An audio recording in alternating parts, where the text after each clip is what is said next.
Luftalarm, Raketenabwehr, Explosionen. Die gegenseitigen Angriffe zwischen Israel und dem Iran gehen weiter. Laut dem israelischen Militär hat der Iran in der Nacht auf den Samstag mit Dutzenden Raketen und Drohnen angegriffen. Davon hat das meiste mit dem Iron Dome abgefangen werden können.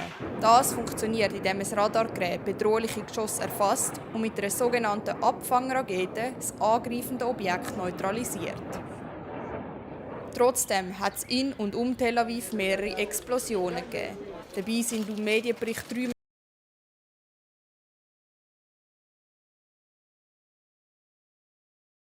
mit Tel Aviv ist auch getroffen worden. Like after a few minutes, we just heard a very big explosion. Everything was shaking, smoke, dust, everything was all over the place. Thinking you're about to die, knowing you're about to die, it's a feeling you can't imagine. Aber auch Israel hat weiter auf mehrere Ziele im Iran geschossen. Der Iran hat bestätigt, dass unter anderem seine Atomanlage Fordow getroffen worden ist.